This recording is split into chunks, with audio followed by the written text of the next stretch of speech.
ایک دن حضور سیر کرتے کرتے مدینہ المنورہ سے باہر کسی چراگاہ میں تشریف لے گئے. وہاں ایک قافلے نے پڑاؤ کیا ہوا تھا، تو ان کے سرخ رنگ کے اونٹ چل رہے تھے. ایک اونٹ حضور کو پسند آ گیا، اس کے بخت کے حضور کو پسند آ گیا. تو حضور نے ان سے کہا کہ یہ اونٹ بیچتے ہو؟ انہوں نے بیچنا تھا یا نہیں بیچنا تھا. حضور نے پوچھا تو کہا جی بیچتے ہیں. یا پھر مجھے اپنے شیخ یاد آئے، وہ کہتے ہیں میں دل ویچا میں جگر ویچا، جے پیارا محمد آ جاوے. نہیں میں اپنا سارا گھر ویچا جے پیارا محمد آ جاوے. کہا جی بیچتے ہیں. کتنے کا؟ کہا اتنے کا. سودا طے ہونے لگا. حضور نے فرمایا ٹھیک ہے میں اسے خریدتا ہوں. جو قیمت طے ہوئی. فرمایا کہ میں کوئی تاجرانہ غرض سے تو چل کے آیا نہیں تھا کہ قیمت ساتھ اٹھا لاتا. میں تو سیر کے لیے آیا، اچانک وہ پسند آ گیا تو میں اپنے شہر جا کے اس کی قیمت تمہیں بھیج دیتا ہوں.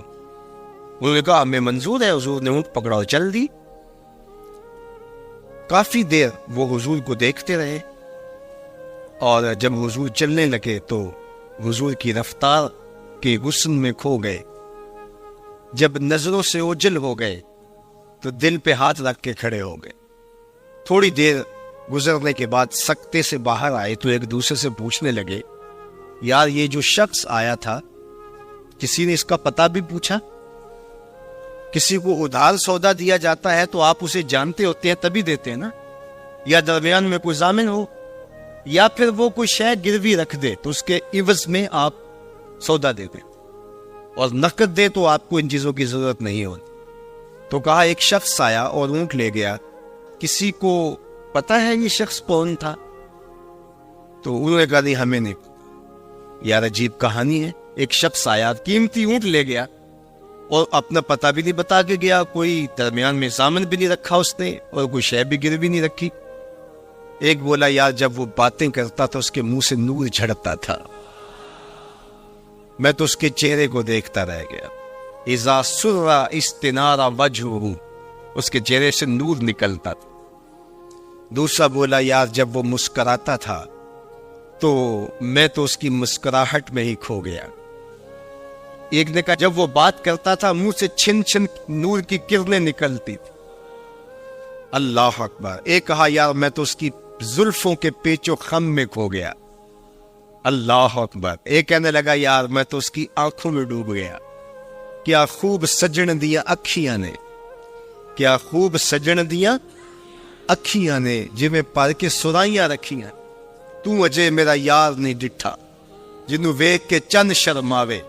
ادھی راتی دن چڑھ جاوے، جیو رخ تو نقاب اٹھاوے. تے جیو نکلے سیر کرن نو سارا گلشن سیس نواوے. اتے دھرتی لف لف جاوے، جے ہاتھ پھلاں وچ رکھدا ہاتھ پھلاں تو ود جاوے. نین نشیلے مست رسیلے وچ سونا کجل سہاوے. اکھ اگڑے تے انج پیا جاپے، جویں میں خانہ کھل جاوے. تے جے کھولے پیچ زلف دے اتے راہی راہ پل جاوے. توبہ توبہ حسن سجن دا چال نہ چلی جاوے. بجلی ڈردی لشک نہ مارے، متا بے ادبی ہو جاوے. علم خدا نے اینا دتا عقلاں وچ نہ آوے، عقل خدا نے اینی دتی علماں وچ نہ آوے. کی اعجاز نظر وچ ہو دی، جو آوے وک جاوے. خلق او دے نے مولئی دنیا، کوئی ورلائی جان بچاوے. آزم ایڈا سونا ماہی سانو کدرے نظر نہ آوے. وہ کہا یار ہم تو اس کے حسن میں کھو گئے، کسی کو یاد ہی نہیں رہا، اس کا پتہ پوچھ لیتا. انہوں نے کہا جو بھی ہوا سو ہوا. اب وہ اپنے حسن کا جادو جگا کے تم سے قیمتی اونٹ ہتھیا کے لے گیا، اب وہ نہیں آئے گا. تو جب انہوں نے یہ کہا نا اونٹ ہتھیا کے لے گیا، امام زرقانی نے لکھا ہے باقی لوگوں نے بھی کہ اب تک خاموش بیٹھی قافلے کے سردار کی بیوی نے خیمے کا پردہ سرکایا، اور جنہوں نے کہا وہ اونٹ ہتھیا کے لے گیا ان سے مخاطبت کرتے ہوئے اس نے کہا انا ضامنۃ لسامان جمالکم لا یغدر بکم. اگر وہ پیسے دینے نہ آیا تو میں ضامنہ ہوں، مجھ سے پیسے لے لینا. اچھا تو جانتی اسے؟ کہا نہ میں بھی نہیں جانتی. تو کہا پھر ضمانت کیسے دے رہی ہو؟ کہا جب تم سودا کر رہے تھے میں نے خیمے کی اوٹ سے اس کا چہرہ دیکھا تھا، اور جس کا چہرہ اتنا سونا ہو وہ جھوٹا ہو ہی نہیں سکتا ہے. اللہ اکبر. ابھی تھوڑی دیر گزری. فلما کان العشاء اتانا رجل فقال انا رسول اللہ صلی اللہ علیہ وسلم الیکم ھذا تمرکم وکلوا واشبعوا واقتالوا واستوفوا. کہتے ہیں کہ وہ ایک شخص آیا, اس نے کہا یہ کھجوریں حضور نے تمہاری ضیافت کے لیے بھیجی ہے اور ان کھجوروں سے اپنی قیمت پوری کر لو. انہوں نے کہا کہ ہم قیمت کیا لیں گے, خود بک گئے, تیری تک کے اداوا میں مرید ہو گئے, ہمیں بتا وہ پیارا رہتا کام ہے. تو انہوں نے کہا وہ جو نخلستان نظر آ رہا ہے اور کھجوروں کے جھنڈ دکھائی دے رہے ہیں, یہی ڈیرا ہے اس مدنی ماہی کا. تو سارا قبیلہ وہاں سے اٹھا, وفد طارق کے نام سے اس کی شہرت ہے, اور حضور کے قدموں میں گیا اور حضور کے ہاتھوں میں ہاتھ دے کے اسلام قبول کر. اللہ نے اپنے محبوب کا چہرہ ہی ایسا بنا دیا, دیکھنے والے کہا کرتے ہیں اللہ اللہ, یاد آتا ہے خدا دیکھ کے صورت تیری. آقا کریم نے صفوں کو سیدھا کرنے کی تلقین کرتے ہوئے کہا کہ مت سمجھنا کہ میں صرف آگے دیکھ رہا ہوں, میں آگے بھی دیکھ رہا ہوں, میں پیچھے بھی دیکھ رہا ہوں, تمہارے رکوعوں کو بھی دیکھ رہا ہوں اور دلوں میں پیدا ہونے والے خشوعوں کو بھی دیکھ رہا ہوں. یہ حضور کی نظر کا کمال ہے. اور حضرت عبداللہ ابن عباس رضی اللہ تعالیٰ عنہ فرماتے ہیں کان رسول اللہ صلی اللہ علیہ وآلہ وسلم یرا فی اللیل فی الظلمہ کما یرا فی النہار فی الضوء. حضور رات کی تاریکی میں یوں دیکھتے تھے جس طرح دن کے اجالے میں دیکھتے تھے. میں نہیں دیکھ سکتا, یہ دیکھو یہ روشنیاں ہیں, یہ لائٹیں لگی ہوئی ہیں اور میں یہاں سے دیکھ رہا, اگر یہ چراغاں ختم ہو جائے, یہ روشنیاں بجھ جائیں, تو وہ دور چیزیں لکھی ہوئی ہیں وہ تو دکھائی نہیں دے گی. یہ کتاب میری جھولی میں بھی ہوگی, میں پھر بھی نہیں دیکھ سکوں گا, اس لیے کہ میری آنکھیں نور ہیں, لیکن یہ اتنی دیر تک نہیں دے سکتی جب تک یہ خارج کی روشنی بھی موجود نہ ہو. لیکن حضور سراپا نور ہیں, حضور ظلمت میں بھی دیکھتے تھے, روشنی میں بھی دیکھتے تھے. چونکہ میری آنکھیں ان روشنیوں کی محتاج ہیں, کائنات کی ساری روشنیاں شمس و قمر بھی میرے حضور کے محتاج ہیں. اس لیے حضور علیہ الصلوۃ والسلام شمس و قمر کی روشنی کے محتاج نہیں تھے. حضور کی مبارک آنکھیں جو ہیں وہ اندھیرے میں بھی دیکھتی تھی اور حضور کی آنکھیں روشنی میں بھی دیکھتی تھی. آقا کریم علیہ السلام نے ایک موقع پہ ارشاد فرمایا وَإِنَّ مَوْعَدَكُمُ الْحَوْضُ وَإِنِّي لَأَنظُرُ إِلَيْهِ مِن مَقَامِي هَٰذَا. بخاری مسلم باقی کتب حدیث میں موجود ہے. فرمایا کہ تمہارا جو حوض کوثر پر وعدہ ہے جہاں میں تمہیں جام بھر بھر کے دوں گا, فرمایا میں یہاں کھڑا ہوں اور یہاں کھڑے ہو کے اس کو دیکھ رہا. حضور یہاں کھڑے ہیں اور وہاں دیکھ رہے. ایک دن حضور صلاۃ الاستسقاء پڑھا رہے تھے, جب بارش نہ ہو رہی ہو تو اس کی جو نماز پڑھائی جاتی ہے اللہ کے حضور دعا کرنے کے لیے, تو اس کو صلاۃ الاستسقاء کہا جاتا ہے. ام المومنین سیدہ عائشہ رضی اللہ تعالیٰ عنہا سے مروی ہے. تو نماز پڑھاتے پڑھاتے حضور نے ہاتھ آگے کیا پھر پیچھے کھینچ لیا. تو عمومی طور پہ ایسا نہیں ہوتا. تو صحابہ نے جب دیکھا تو بعد میں کسی نے پوچھا حضور آج نماز میں آپ نے ہاتھ آگے بڑھایا اور پیچھے کھینچ لیا, مجھے بتائیے کہ حالت نماز میں نظر کہاں ہونی چاہیے؟ جائے سجدہ بھی ہونی چاہیے نا, لیکن صحابہ حضور کو دیکھ رہے. اللہ. صحابہ سے کسی نے پوچھا کہ تم بتاؤ ظہر اور عصر کی نمازوں میں حضور قرات کرتے تھے؟ کہاں کرتے تھے, بخاری میں. تمہیں کیسے پتا ہے کرتے تھے؟ کہا نحنو نعلم باضطراب لحیتہ, ہم حضور کی مبارک داڑھی کی جنبش سے اندازہ کرتے تھے کہ قرات ہو رہی ہے. معلوم ہوا نماز بھی چلتی رہتی تھی, رخ محبوب کی دید بھی ہوتی رہتی. اور اقبال کہتا ہے شوق تیرا اگر نہ ہو میری نماز کا امام, میرا رکوع بھی حجاب میرا سجود بھی. اللہ اکبر. تو حضور نے ہاتھ آگے بڑھایا اور پھر کھینچ لیا. پوچھا گیا حضور جی آج نماز میں ایک نئی چیز ہم نے دیکھی, آپ نے ہاتھ آگے بڑھایا پھر کھینچ لیا. فرمایا ہاں, جنت میں کھجوروں کا ایک خوشہ لٹک رہا تھا, میں اس کو توڑنے کے لیے ہاتھ ڈالا تھا, پھر میں نے چھوڑ دیا, اور اگر میں توڑ لیتا تم قیامت تک کھاتے رہتے, ختم نہ ہوتا. لیکن میں نے کہا نہیں چلو پھر قیامت کو ہی صحیح. اب حضور کھڑے کہاں ہیں؟ مدینۃ المنورہ میں. اور جنت کہاں ہے؟ سدرۃ المنتہا سے اوپر. سر پٹ گھوڑا دوڑے اور تیز رفتار گھوڑا، تازی گھوڑا، 500 سال دوڑنے کے بعد پہلے آسمان تک پہنچے. پھر اتنی موٹائی آسمان، پھر دوسرا آسمان، پھر تیسرا آسمان، درمیان میں پھر خلائیں بھی، پھر وہاں سے 7 آسمانوں کے بعد کہیں سدرۃ المنتہا. اور قرآن بتاتا ہے کہ جنت بھی سدرۃ المنتہا کے پاس ہے. پھر آگے جنت، اور جنت کے جو درخت ہیں وہ 70,000 سال کی اونچائی پر، وہاں لٹکتی ہوئی کھجوروں کے خوشے. اور حضور علیہ السلام نے یہاں کھڑے ہو کے ہاتھ بڑھایا اور وہاں حضور کا ہاتھ پہنچ گیا. یہ ہاتھ کے پہنچنے کی منتہا نہیں ہے، ضرورت یہاں تک کی تھی لہذا یہاں تک پہنچا. اگر ضرورت اس سے آگے کی ہوتی تو آگے بھی پہنچ جاتا. تو حضور کا ہاتھ یہاں سے یہاں تک پہنچا.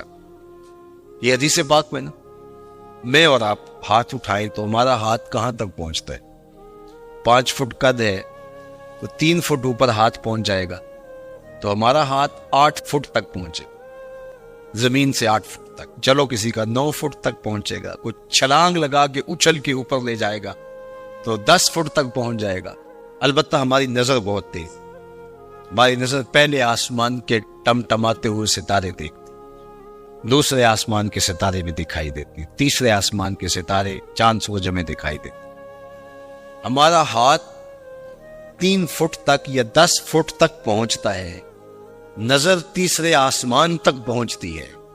اور جس کا ہاتھ جنت تک پہنچتا ہے اس کی نگاہ کہاں تک پہنچتی ہو، اس کی نظر کا کمال کیا ہو. اس لیے فرما انی ارا ما لا ترون و اسمع ما لا تسمعون. جو میں دیکھتا ہوں وہ تم نہیں دیکھتے، جو میں سنتا ہوں وہ تم نہیں سنتے.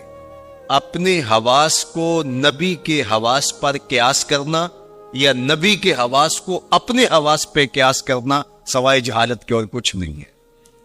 چے نسبت خاک را بعالم پاک، کہاں ہم کہاں ان کی ذاتیں بابرکات. اس لیے فرمایا انی ارا ما لا ترون و اسمع ما لا، جو میں دیکھتا ہوں وہ تم نہیں دیکھتے اور جو میں سنتا ہوں وہ تم نہیں سنتے. اللہ اکبر.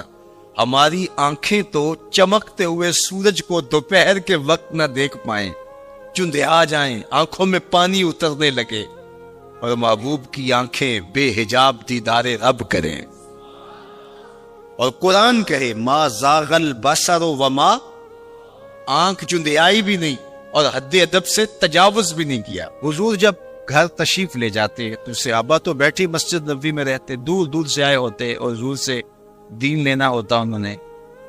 تو آقا کریم نے اگر واپس تشریف لانا ہوتا تو حضور اپنے موزے مبارک، اپنے نالین وہیں دروازے پہ چھوڑ دیتے. تو اس کا مطلب یہ ہوتا، اشارہ سائن یہ ہوتا کہ میں ابھی آیا. اور اگر حضور نے جا کے استراحت فرمانی ہے، دیر کے بعد تشریف لانا ہے، ایک نماز کے بعد گئے اب دوسری نماز کے وقت ہی آئیں گے، تو حضور نالین سمیت تشریف لے جاتے. تو جب حضور کے جوڑے پڑے ہوئے تو صحابہ سمجھتے کہ وہ آنے والے ہیں، تو پھر ان کی نظریں دروازے پہ لگی رہے. اچانک جب حضور آتے تو وہ یہ لفظ بولتے خرجنا رسول اللہ. کبھی کہتے کہ حضور طلوع ہوئے، کبھی یہ بھی کہتے طالع علینا، ہمارے اوپر طلوع ہوئے. تو یہ مختلف روایات حدیث میں ملتے. تو یہ کیا کہتے ہیں سنو ذرا. حضرت ابو شریح الخزاعی رضی اللہ تعالی عنہ فرماتے ہیں خرج علینا رسول اللہ صلی اللہ علیہ وسلم فقال، حضور تشریف لائے، ہمارے درمیان جلوہ فراز ہوئے. فقال، اور ارشاد فرمایا الیسا تشہدون اللہ الہ الا اللہ وانی رسول اللہ، تم گواہی دیتے ہو کہ اللہ کے علاوہ کوئی معبود نہیں ہے اور میں اللہ کا رسول. قالوا بلا، سب نے کہا کیوں نہیں. یعنی مطلب کیا کہ میں جب اللہ کا رسول ہوں تو پھر جو کہہ رہا ہوں اس کو غور سے سنو. اب ذرا دیکھیے کہ حضور نے یہ کہہ کے ایسا ماحول پیدا کر کے کہا کیا، اب اس کہنے پہ قربان۔ حضور نے ارشاد فرمایا یہ اللہ کی کتاب قرآن مجید، اس کا ایک سرا تمہارے ہاتھ میں ہے، یعنی یہ اللہ کی لٹکتی ہوئی رسی ہے قرآن مجید، اور لٹکتی جو رسی ہوتی ہے اس کے 2 سرے ہوتے ہیں نا، تو کہا اس کا ایک سرا اللہ کے ہاتھ میں ہے اور دوسرا سرا تمہارے ہاتھ میں۔ اللہ اکبر۔ فتمسکو، اس کو مضبوطی سے پکڑ۔ دیکھیے یہ لائٹ جل رہی ہے نا، اس کے اندر تار لگی ہوئی ہے، تار کا ایک سرا مین پاور ہاؤس سے جڑا ہوا ہے اور دوسرا سرا اس لائٹ سے جڑا ہوا ہے۔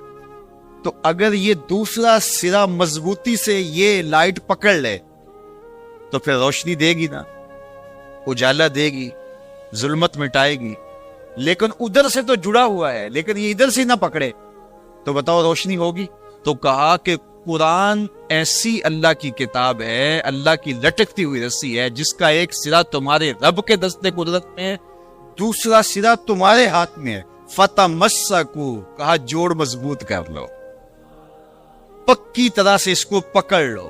جب پکی طرح سے پکڑ لو گے تو فرمایا فَإِنَّكُمْ لَن تَضِلُّوا، ظلمت تمہارے قریب بھی نہیں آ سکتی، چانن ہی چانن ہوگا، اور کبھی بھی تم گمراہ نہیں ہو سکتے، کبھی بھی ہلاک نہیں ہو سکتے۔ تو یہ راز یہ لائٹ پا گئی ہے، یہ راز یہ پنکھا پا گیا ہے کہ ایک سرا تو تار کا پاور ہاؤس سے جڑا ہے اور پورا کرنٹ آ رہا ہے، لیکن اگر ادھر سے اس کا کنیکشن کمزور ہو گیا تو یہ چل نہیں پائے گا، یہ روشن نہیں ہو پائے گی۔ قرآن اللہ کی وہ لٹکتی ہوئی رسی ہے جس کا ایک سرا تو رب کے دستے کرم میں ہے اور دوسرا سرا جو ہے وہ فرمایا تمہارے ہاتھ میں ہے، اور جب اس کو زور سے پکڑا ہوا ہو تو روشنی ہوگی نا۔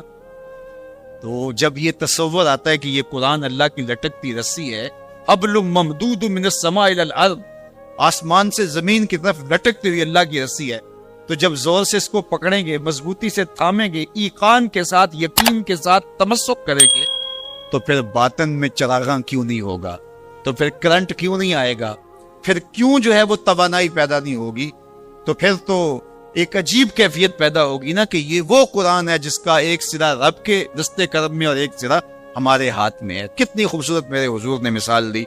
تو اس سے ہدایت ہی ہدایت، نور ہی نور اور روشنی ہی روشنی نصیب ہوگی۔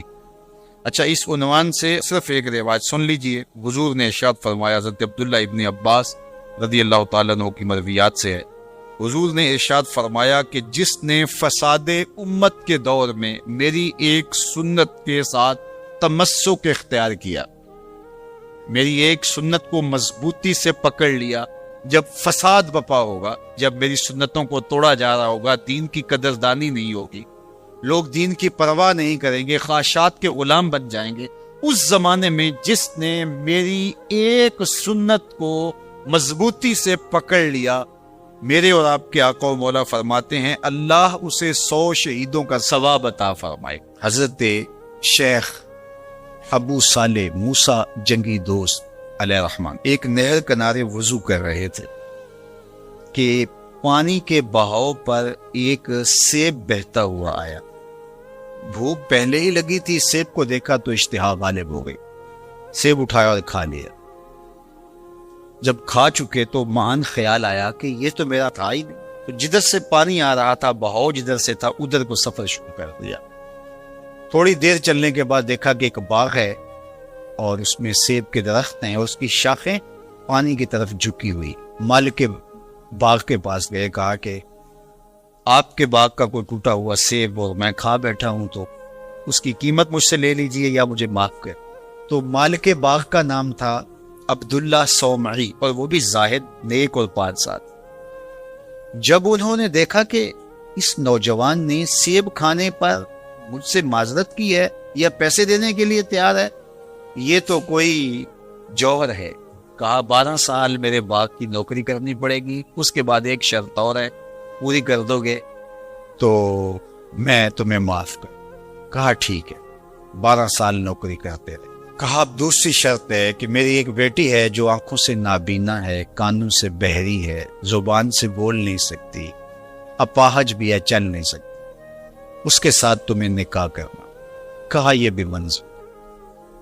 نکاح ہو گیا۔ کہا اس کمرے میں تمہاری بیوی تمہارا انتظار کر۔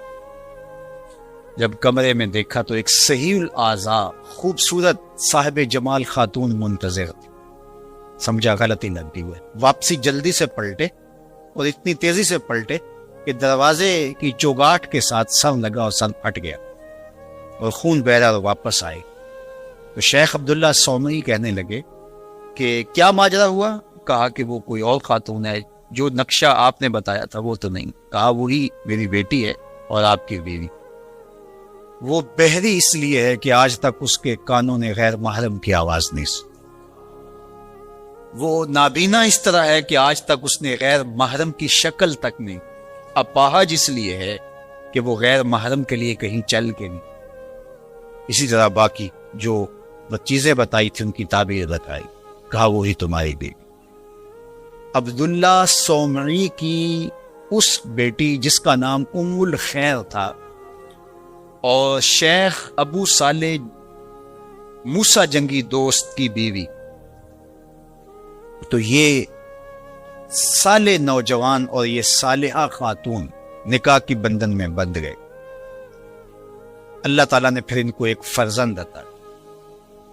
اس فرزند کا نام الشیخ السید عبد القادر جیلانی علیہ رحمہ و رضوان تھا۔ اقبال نے کہا تھا سیرت فرزند از امہات، جوہر صدق و صفا از امہات۔ بیٹوں کی بیٹیوں کی سیرتوں کا جوہر ماؤں سے ہوتا ہے۔ باپ کا رزق حلال اولاد پہ اثر انداز ہو۔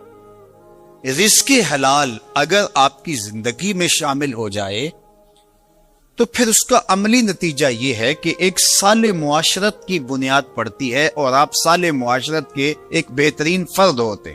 جس طرح رزق حلال نسلوں میں سرایت کرتا ہے اس کی برکت میں، اسی طرح سچائی اگر کسی معاشرے کے اندر پیدا ہو یا کسی فرد کے اندر پیدا ہو تو سچ اپنا راستہ بنا۔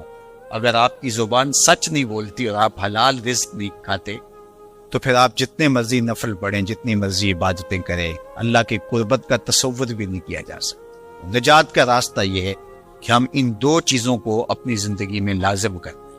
اور آج چونکہ 11 ربیع الثانی ہے اور پوری دنیا کے اوپر حضرت شیخ عبد القادر جیلانی علیہ رحمہ و رضوان کا یوم منایا جاتا ہے، اور چونکہ وہ 11 تاریخ کو لوگوں کو جمع کر کے دین سکھایا کرتے، اور ملا علی قاری نے نزہۃ الخاطر الفاطر فی مناقب شیخ عبد القادر میں لکھا ہے کہ آپ کے خطبے میں اجتماع 70 ہزار لوگوں کا ہوتا تھا، اور یہ ہر 11 کو کیا کرتے تھے۔ اس وجہ سے اپنی سہولت کے لیے جس طرح ہم مقرر کوئی دن کر لیتے ہیں کہ ہر پیر کو محفل ہوگی، ہم مقرر کرتے ہیں ہر ماہ کی پہلی تاریخ کو محفل ہوگی، تو انہوں نے یہ دن مقرر کیا، اور اس دن میں جب لوگ دور دور سے آتے، بغداد کے بھی بابو شیخ پہ لوگ جمع ہوتے اور باقی شہروں سے بھی لوگ اس دن آتے کہ چلو آپ کا آواز سنیں گے، تو آنے والوں کو کھانا بھی کھلایا جاتا، کیونکہ حضرت شیخ فرماتے ہیں کہ آدھا فقر بھوکوں کو کھانا کھلانا اور ننگوں کو لباس پہنانا۔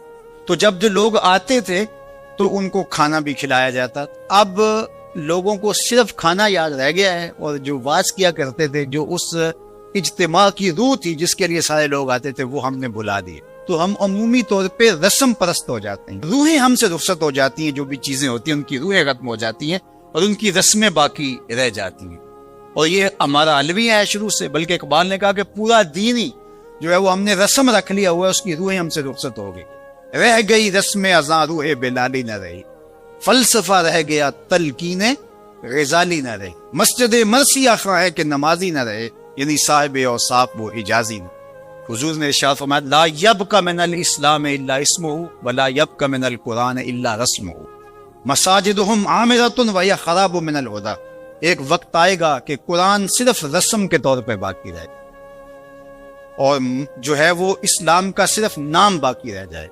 مسجدیں زیب و زینت کے لحاظ سے تو آباد ہوں گی، بڑے اونچے اونچے مینار ہوں گے، گنبد اچھے ہوں گے، قالین اچھے بچھے ہوں گے، دیواریں منقش ہوں گی، یہ سب کچھ تو ہوگا، لیکن نمازیوں سے خالی ہو جائے، ہدایت کے نور سے خالی ہو جائے۔ تو آج یہی ماجرا ہے کہ ہر چیز کی رسم باقی رہ گئی۔ قرآن مجید کی ایک آیت ہے جس کا غلط مفہوم لیا جاتا ہے، لا اکراہ فی الدین۔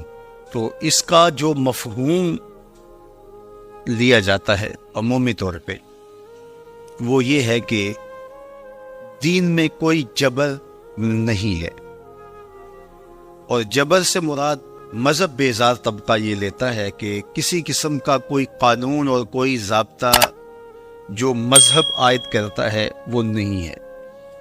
تو یہ مولویوں کی پیدا کردہ سختی ہے، اور انہوں نے دین کو مشکل بنا دیا ہے، اور حدود و تعزیرات، قوانین، ضوابط، چور کا ہاتھ کاٹو، زانی کو سنگسار کرو، کوڑے مارو حد قذف میں، اور مختلف اوقات کے اندر مختلف عبادتوں کا لزوم۔ تو یہ کیا ہے؟ جب قرآن کہتا ہے لا اکراہ فی الدین، دین میں کوئی سختی نہیں ہے، کوئی جبر نہیں ہے، جو مرضی کرو، تو یہ اس کا مفہوم نکالا۔ اور ایک طبقہ ایسا ہے کہ جو دین کو اس طرح پیش کرتا ہے اور اس طرح سے دین کو لوگوں کے سامنے رکھتا ہے کہ جس طرح دین پر عمل کرنا کوئی آسان کام نہیں ہے، اور اس کو وہ مشکل اتنا بنا دیتا ہے کہ لوگ گھبرا جاتے ہیں کہ ہم تو پھر دین پہ نہیں چل پائیں گے، چند لوگ ہی دین پہ چل سکتے ہیں، جبکہ یہ دونوں چیزیں افراط و تفریط سے تعلق رکھتی۔ تو آیت کریمہ کا صحیح مفہوم یہ ہے، لا اکراہ فی الدین کا مطلب یہ ہے کہ دین قبول کروانے میں کسی پر سختی نہیں کی جائے گی کہ تو ضرور مسلمان، یہ اس کا مفہوم۔ اب کوئی دین قبول کر چکا ہے اور پھر احکام شریعہ اس کے اوپر نافذ ہوں گے تو یہ تو ہوں گے، تو اس پر یہ نہیں ہے کہ اب اس پر سختی نہیں کی جائے۔ جو اس جامعہ میں، اس درس گاہ میں داخل نہیں ہوتا، پڑھنا نہیں چاہتا، تو ہم اس کو دھکے سے گھر سے اٹھا کر کے یہاں داخلہ نہیں دے سکتے۔ جس کی مرضی ہو آئے اور جس کی مرضی ہو نہ آئے، لیکن جو شخص یہاں آ کے داخل ہو گیا، پھر یہاں جو ہم نے ضوابط اور قوانین بنائے ہیں ان کا وہ پابند ہوگا، اس لیے کہ وہ اپنی مرضی سے آیا ہے اور اس نے یہاں آ کر کے داخلہ لیا ہے۔ تو اب وہ کہے کہ میں نہیں مانتا، تو وہ باغی کہلائے گا۔ تو اسلام کے اندر کسی کو سختی سے داخل نہیں کیا جائے گا، ترغیب دی جائے گی۔ اور قرآن مجید کی اس آیت کریمہ کو اگر پورا پڑھیں تو سارا مفہوم واضح ہے۔ لا اکراہ فی الدین، دین لانے کے حوالے سے کوئی زبردستی نہیں ہے۔ قد تبین الرشد من الغی، ہدایت کا راستہ گمراہی سے ممتاز ہو کے واضح ہو چکا ہے۔ اب جس کا جی چاہے وہ ایمان لائے اور جس کا جی چاہے وہ کفر کرے، یہ اس کی مرضی ہے۔ اگر اللہ چاہتا تو کسی کے دل میں کفر پیدا ہی نہ ہوتا، سب مسلمان ہوتے، لیکن اللہ تعالیٰ جل شانہ کی حکمت یہ نہیں ہے۔ انا ادینا السبیل اما شاکرا و اما کفورا، ہم نے حق کے راستے واضح کر دیے۔ اب جس کی مرضی ہو وہ کفر کے راستے پہ چلے، جس کی مرضی ہو وہ اسلام کے راستے پہ چلے، اس کی اس مرضی کی وجہ سے ہی تو جزا و سزا ہے۔ اگر اس کی مرضی سلب کر لی جائے اور وہ ایمان لانے پہ مجبور ہو تو پھر اس کا یہ کمال کون سا ہو؟ تو کمال تو یہی ہے کہ دونوں راستے ہیں اور دونوں راستے سے دکھائی دے رہے ہیں، اور وہ اپنے اختیار سے خیر کا راستہ اختیار کرتا ہے تو جزا ملے، اور اپنے اختیار سے برائی کی راہ پہ چلتا ہے تو اس کو جو ہے وہ سزا ملے گی۔ لیکن اگر اس کا اختیار ہی نہیں ہے برائی کے راستے پہ چلنے کا تو پھر اس کو سزا کیوں دی جائے؟ تو یہ بات ذہن میں رکھیے گا، یہ اختیار پر جزا اور سزا ہے۔ تو آیت کریمہ کا مفہوم یہ بتاتا ہے کہ جو چاہے وہ حق پہ آئے، اس پہ مجبور نہیں کیا جائے گا۔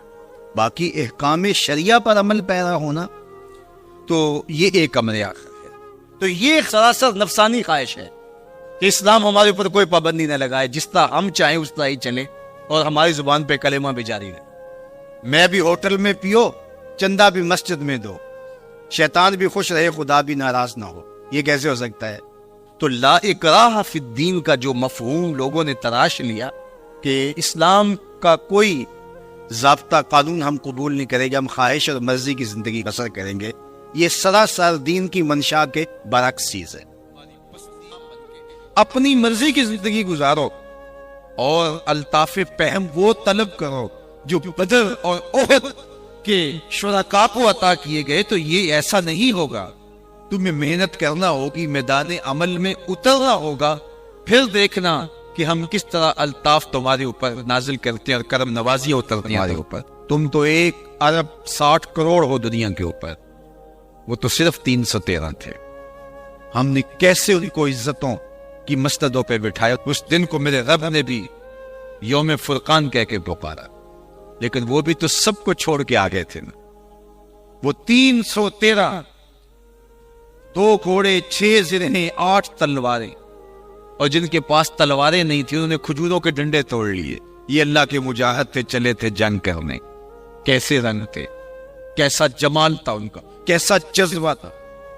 ان کے جذبوں کو دیکھ کر کے ہی میرے حضور نے کہا اللہم ان تہلک ہذہ الاصحاب لم تعبد فی الارض ابدا، مالک اس دھرتی پر تیرے نام لینے والے یہی لوگ ہیں، اگر یہ نہ رہے قیامت تک تجھے بھی رب کوئی نہیں کہے گا۔ تو انہوں نے اپنا آپ پیش کیا تھا۔ میں اور آپ دیکھیں کہ ہم کھڑے کہاں ہیں، اور ہم جو بدر اور احد کے شرکاء پر کرم نوازی ہوئی وہ طلب کرتے ہیں۔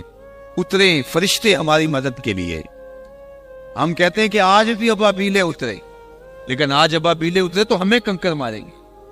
تم 1 ارب 40 کروڑ ہو، اور 1 ارب 60 کروڑ کی تعداد اب تمہاری ہو رہی ہے، اور تمہارے پیغمبر کی توہین ہو، 56-57 اسلامی ملک ہو، تمہارے پاس افواج ہو، تم ایٹمی طاقت ہو، اور تمہارے پیغمبر کی اعانت ہو رہی ہو،